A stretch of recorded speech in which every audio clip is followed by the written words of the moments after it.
welcome to the Mental Health Toolbox. I'm Patrick Martin, and I am here to teach you some life skills in order to improve your mood, your emotions, and your behavior, and your overall quality of life.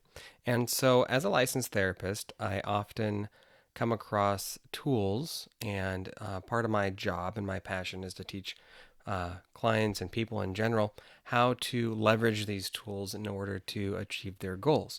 And so I'm really excited actually to share with you today a tool called the OOH.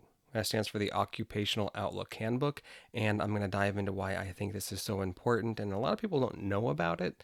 But I'll give you a little backstory on that in just a bit. But I don't think there's a more appropriate time to really talk about why this is such a useful tool than everything going on right now. At the time of this recording, we have the stay-at-home order, and there's the whole COVID-19 going around.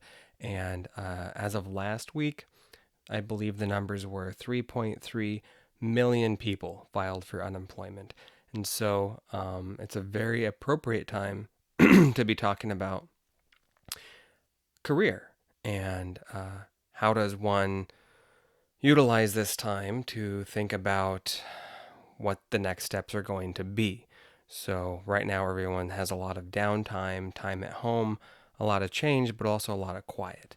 And I've been talking to a lot of my clients about really using this time of crisis and this global pandemic not as a means to panic, but rather a means to seize opportunity and think of it as a protected time and a time to reflect and assess what is important and valuable, but also what are the next steps. If there's a lot of things that have been put on the back burner that we wouldn't normally have time to get to or wouldn't attend to because of our busy lives, it's a perfect time to really think about what is important and how we can focus on personal growth and development.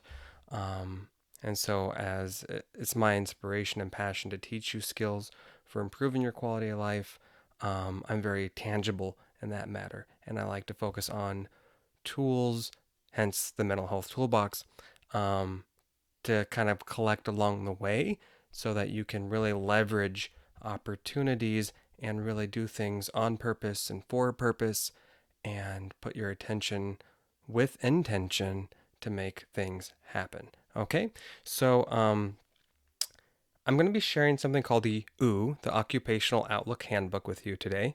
If you're not already familiar with that, when I was first going to college in my late teens, I had no idea what I wanted to do. I had no idea that I was even going to be going to college. And so when I did end up starting college, community college, I had no idea what my career path was going to be.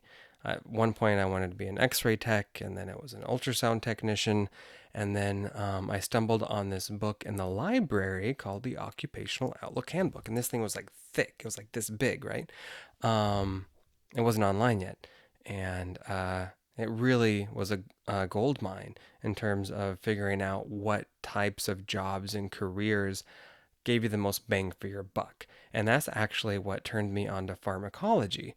Um, I was looking at basically the best return on your investment, and one of the most applicable jobs, meaning the most market value. So coming out of college, how likely you were to A, get a job, and B, compensation.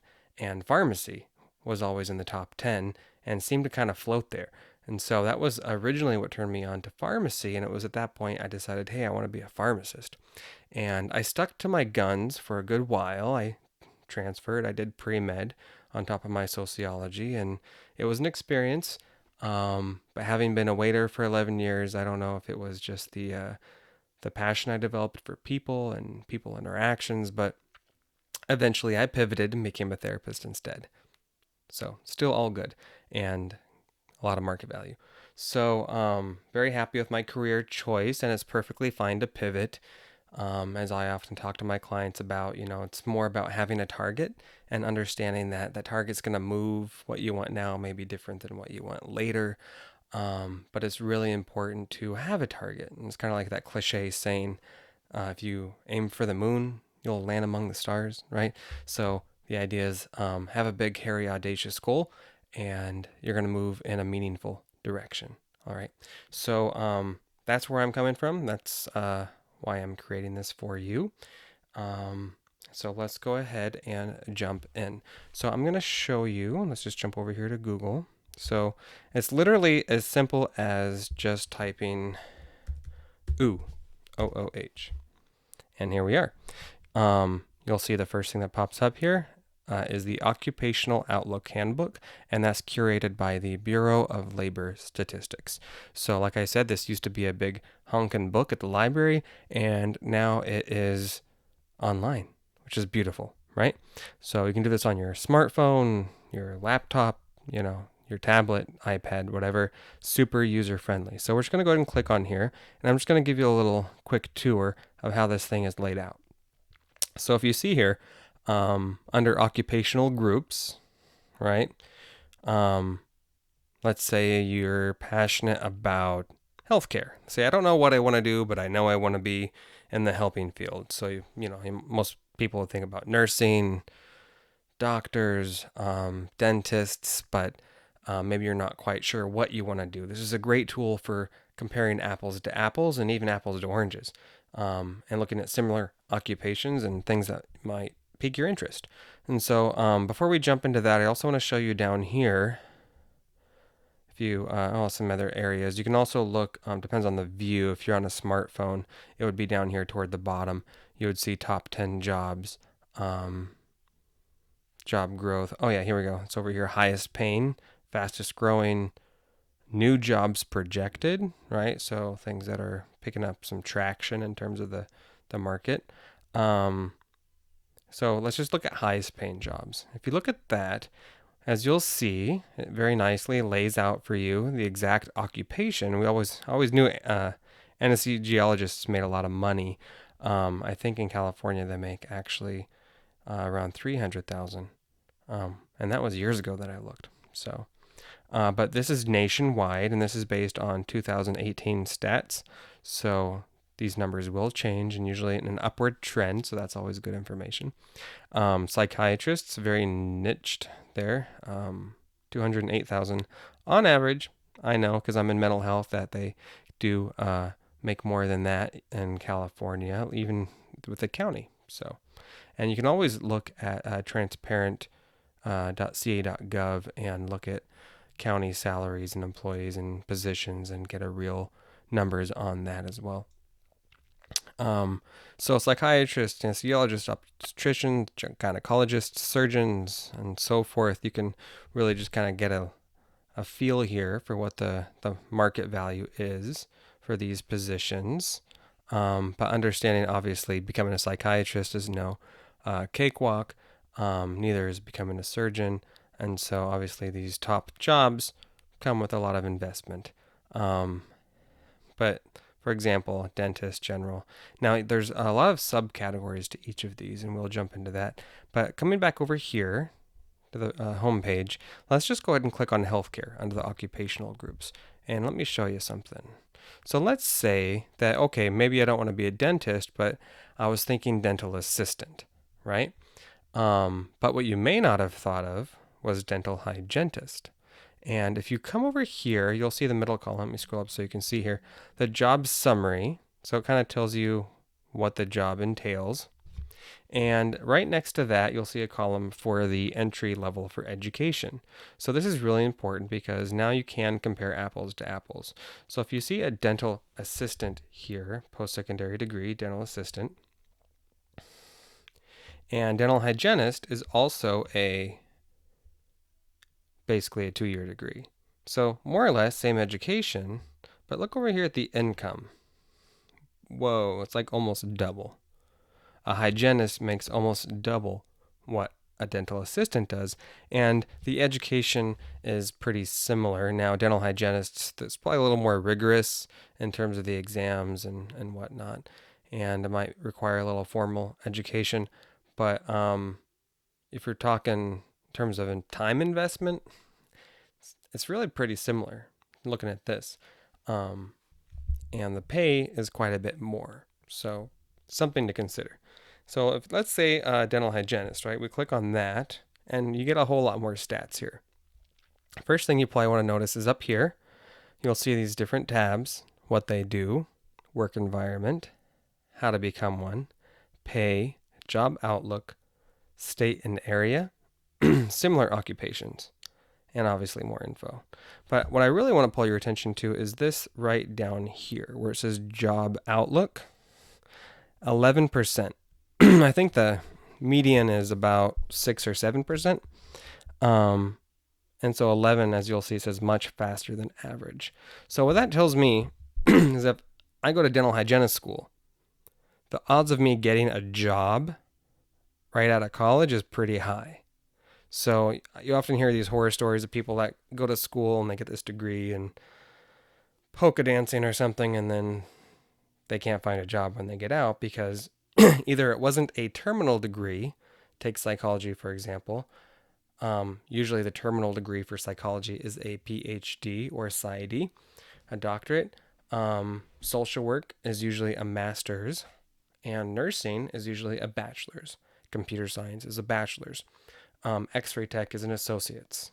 Dental hygienist, associate's.